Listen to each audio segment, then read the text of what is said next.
Tyson Etienne, what have you kind of seen from him? And did you know him previously? He's obviously from up northeast. Yeah. I mean, I don't know him that well, but obviously watched him play on the AU circuit. He was on that team that we played a couple years ago when he was a freshman. They came in here and beat us pretty good. He actually played pretty well that game and didn't play well against us last year. So I'm very familiar with his game. Really hardworking kid who's obviously gone to a place where he can have a great success, and it's working out for him well. And proud of him personally, but obviously on Wednesday, I don't want to be that proud of him. I asked Caleb what he thinks Keelan does so well on the offensive glass. He says because he's skinny. Because Caleb's not, right? Yeah. What do you think, Keelan? Because it seems like any offensive rebound that Keelan really wants, he finds a way to get. What makes him so good at that? Well, first of all, you have to have it's a special kind of skill, really. But he has got an eye for the ball. He's got a sense of where it's going.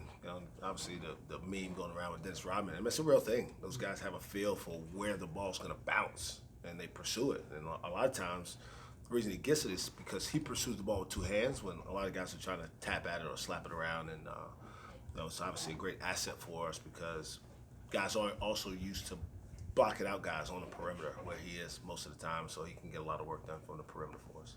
Caleb also mentioned how Keelan is kind of unique because he waits and then goes and grabs the rebound instead of some of these guys who are just, immediately going for it. How have you seen that patience in Keelan out there? Yeah, again, if you watch the film, you can pick that up pretty good. He actually watches the trajectory of the ball and has a sense on where it's going to bounce. It's a true skill. It's a rare skill, but it's one that certainly he has. He's got a feel for where it's going to bounce, and sometimes you just got to get to the right angle. Right, whether it be inside position or chasing it long on the other side of the floor, and that's something that he does really well and has always done really well. Do you remember noticing that when you watched him in high school or early on in his career? You know what? To be honest, I don't know if I noticed it in high school. I know he was a good rebounder. He's always been a better rebounder than Caleb. Now, part of it is it's kind of what you watch when you see us play now. The bigger guys get blocked out more because people are more conscious of it. If we don't block out a 7-foot guy, I mean, good night, right? But they don't think about a 6'6" guy who shoots a lot of threes, hangs out on the perimeter most of the time. They're not as conscious of it. And so in high school, they both played inside quite a bit, and they just dominated. I didn't see them get challenged a whole lot in high school, to be honest.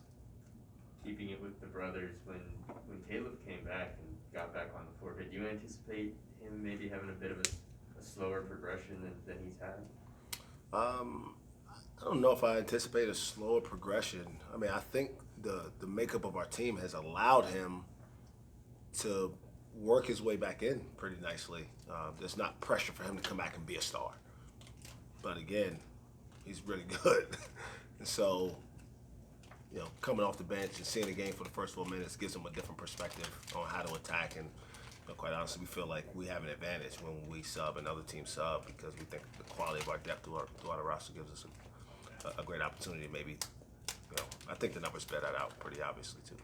I don't know if this is like a valid question. I don't know if you can really answer it, but with the players that you returned and the caliber of players you brought in, where is this team now to where you expected them to be right now?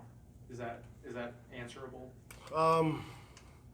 I really try not to project. I mean, it's so hard because you don't know how guys are going to play with one another. It's one thing to know how talented somebody is.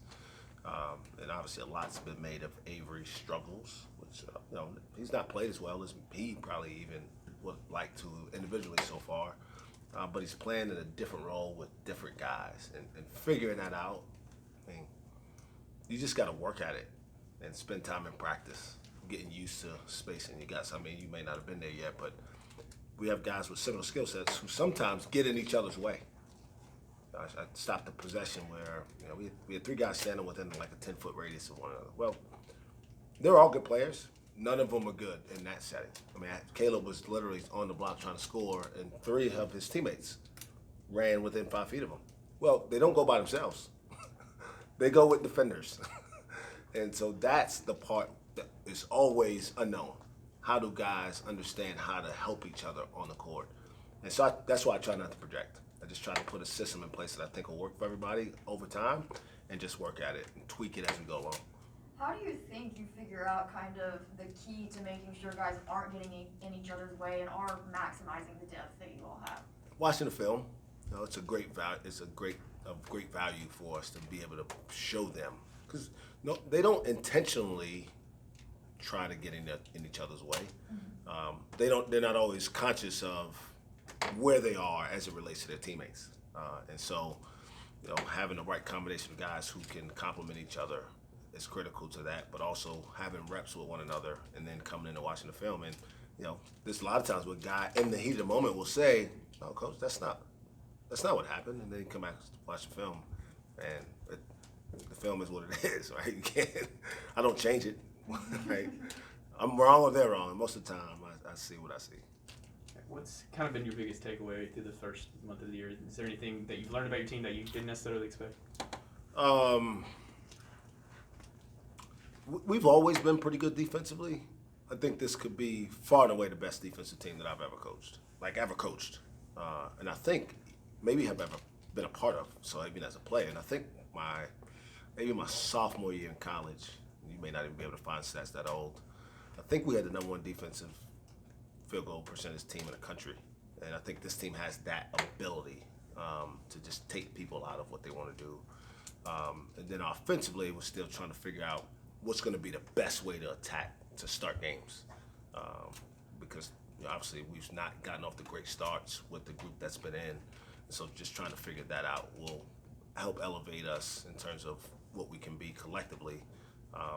But I love where we are and what we can become as a dominant defensive team. It's obvious that it's worked, but in this style of basketball today, offensive and scoring and one-mindedness, how do you get a group of guys like this to try to buy into that defensive scheme? That's a daily challenge. Quite honestly, it's the thing that I spend the most time thinking about. And we have really good kids, but they all have personal goals, and they all have people who really love them, that want them to do well. And they don't want them to do well and our team not do well, but they want them to do well regardless of whether our team does well or not. So my job is to make sure the team does well regardless of how the individuals might be doing, right? And that's the balance that you fight, because I'm only with them for 3 hours a day. Sometimes I meet with them individually, but there's a lot of voices in their head for the other 20 hours a day that they're not around here. So it's the constant battle of, hey, being a part of a team is a big deal. Being a part of a college basketball team is unique. Having a chance to play with guys that you'll build great bonds with, have a chance to win a championship. I told them today, they all went to their football game Saturday, and I'm sure they probably had one of the best times of their life.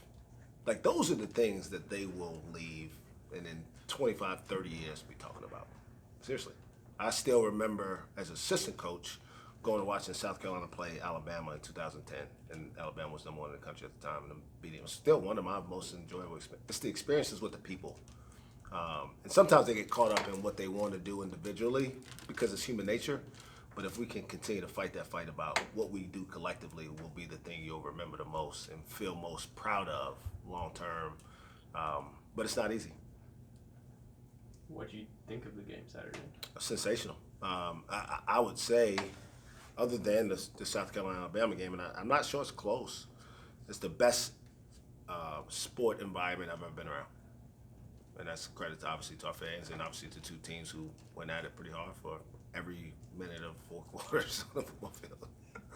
You tweeted Pay Coach Knowles after that game. What do you think specifically of what he's been able to do with the defense on the football It's field? phenomenal. I wish he'd come over here and coach our defense, because obviously he's got something figured out in terms of communicating. Schemes are schemes, man. I just told our guys, I can draw up all the plays in the world. Guys have to be connected. They have to believe in one another. They got to buy into the system and what it takes to win. And winning has to be important. And obviously he's done a phenomenal job of that. I maybe have overstepped my bounds. I didn't mean to put pressure on Chad Weiberg, but he's obviously an elite coach, and I'm sure he'll be highly sought after, and I hope we can keep him. Have you had any opportunities to speak with him No, I don't meddle. That's not my deal. I support those guys. I know I've gotten to know them a little bit, but we don't have any like special relationship or anything to speak of. I just love when our athletes in general and all our teams are doing well. So it was phenomenal to watch the success. And obviously, being a coach, you know that there's a lot of work that goes on before Saturday night, and the coaches spend an inordinate amount of hours putting game plans together, making adjustments, and to see it all come together is beautiful. There's really nothing like it.